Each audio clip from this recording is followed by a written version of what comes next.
తెలిసిస్తే బంగాళాఖాతంలో ఏర్పడిన అల్పపీడనం కారణంగా 2 రోజుల నుంచి ఆంధ్రప్రదేశ్ వ్యాప్తంగా భారీ వర్షాలు కురుస్తున్నాయి. ఈ వర్షాలతో విజయవాడలో కొండచర్యలు విరిగిపడిన ఘటనలో 4 ప్రాణాలు కోల్పోగా మరో 5 గాయాలతో ఆసుపత్రిలో చికిత్స పొందుతున్నారు. కొండలపై నివాసాలు ఏర్పాటు చేసుకుని జీవించే ప్రజల ప్రాణాలను హరిస్తున్న వైనంపై మరోసారి చర్చ ప్రారంభమైంది. కొండచర్యలు పడే ప్రాంతాలలో నివసించేవారు ప్రభుత్వ హెచ్చరికల ఆధారంగా సహకరించాలని పాలకులు విజ్ఞప్తి చేస్తున్నారు.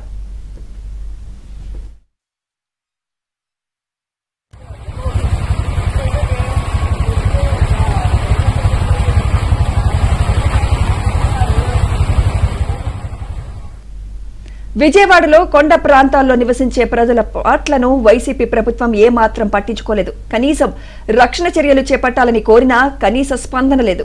దీంతో ఎప్పుడు భారీ వర్షాలు కురిసినా కొండ ప్రాంత ప్రజలు బిక్కుబిక్కుమంటూ గడపటం పరిపాటిగా మారింది. వానలు పోయే వరకు దినదిన గండంగా మారింది. భారీ వర్షాల కారణంగా విజయవాడలో మొగుల్రాజపురం సున్నపుబట్టి సెంటర్ వద్ద కొండ చర్యలు విరిగిపడ్డాయి. ఈ ప్రమాదంలో ఓ బాలిక సహా 4 మృతి చెందారు. మృతులు మేఘన, లక్ష్మి, అన్నపూర్ణ, లాలుగా గుర్తించగా మరో మృతదేహం ఉందని చెప్పినప్పటికీ ఇంకా నిర్ధారణ కాలేదు.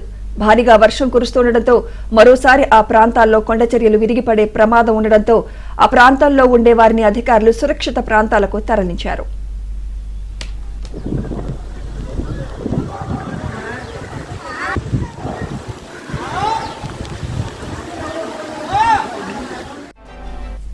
ఇదిలా ఉంటే గుంటూరు జిల్లా మంగళగిరిలో వర్షం దాటికి కొండ చర్యలు విరిగిపడ్డాయి. దీంతో గండాలయ్యపేటలో ఇంట్లో ఉన్న నాగరత్నమ్మ అనే మహిళ మృతి చెందింది. దీంతో ఆమె నివాసంలో విషాద ఛాయలలుముకున్నాయి.